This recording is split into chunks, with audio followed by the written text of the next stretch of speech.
दोस्तों आप लोग देख रहे हैं राइजिंग भोजपुरी और राइजिंग भोजपुरी में आप लोगों का बहुत बहुत स्वागत है। दोस्तों ये खेसारी लाल यादव का आप लोग वीडियो बहुत दिन पहले देखे होंगे। अखिलेश कश्यप का जो घर का उद्घाटन था तब का है।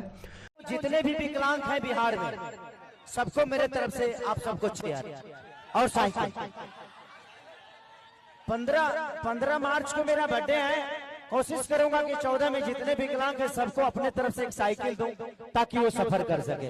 जिसमें आप लोग सुने कि खेसारी लाल यादव बोल रहे हैं कि वो अपना जन्मदिन के एक दिन पहले यानी 14 मार्च को अपने क्षेत्र के जितने भी विकलांग लोग हैं उन लोगों को व्हील चेयर बांटेंगे। लेकिन दोस्तों ऐसा कुछ हुआ नहीं। लेकिन इसी चीज को लेकर कुछ लोग हैं जो वीडियोस बना रहे हैं और ऐसा आरोप लगा रहे हैं कि खेसारी लाल यादव झूठ बोलते हैं। दोस्तों कल खेसारी लाल यादव का जन्मदिन था और कल रात को खेसारी लाल यादव जम्मू कश्मीर से लाइव आए हुए थे और उस लाइव वीडियो में उन्होंने जिक्र किया कि वो अभी फिलहाल जम्मू कश्मीर में है, रंग दे बसंती फिल्म का शूट कर रहे हैं। वो अपने क्षेत्र में विकलांग लोगों को व्हील चेयर बांटना चाहते थे लेकिन वो अभी शूट में व्यस्त हैं। वो चाहते थे कि वो खुद अपने हाथों से और अपने पिताजी के हाथ से व्हील चेयर लोगों को बांटे। बर्थडे के दिन ही बांटूंगा, लेकिन बर्थडे का गिफ्ट आपको कुछ दिव्यांगों को मुझे साइकिल देना था, वो मैं नहीं हूँ इसलिए वो चीजें नहीं हो पाई।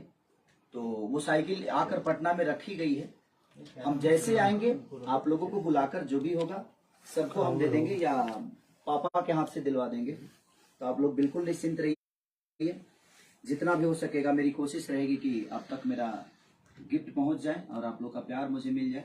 बाकी आप लोगों ने सुना वो वीडियो में बोले कि जब भी वो शूट खत्म करके आएंगे तो वो व्हील चेयर जरूर बांटेंगे। तो यही रीजन था कि खेसारी लाल यादव जो वादा किए थे उस दिन पूरा नहीं कर पाए, शूटिंग में व्यस्त थे। हालांकि कल कुछ लोग खेसारी लाल यादव के आसपास के क्षेत्र के जो विकलांग लोग हैं उनके घर के आसपास गए हुए थे इस उम्मीद से कि खेसारी लाल यादव व्हील चेयर बांटेंगे। लेकिन शूटिंग में व्यस्त होने के कारण खेसारी लाल यादव व्हील चेयर नहीं बांट पाया। बहुत ही जल्द जब शूटिंग उनका खत्म होगा, कश्मीर से वापस आएंगे तो व्हील चेयर बांटेंगे, ऐसा उन्होंने कहा है अपने वीडियो में, आप लोगों ने सुना होगा। तो बाकी दोस्तों अभी का कुछ यही अपडेट है। तो इस वीडियो में सिर्फ इतना ही। वीडियो अगर आप लोगों को पसंद आया हो तो वीडियो को लाइक करें, चैनल पर नया तो चैनल को सब्सक्राइब करके बेल आइकन को प्रेस करके नोटिफिकेशन को ऑल कर लें। तो दोस्तों मिलते हैं एक नए वीडियो में। Thank you so much.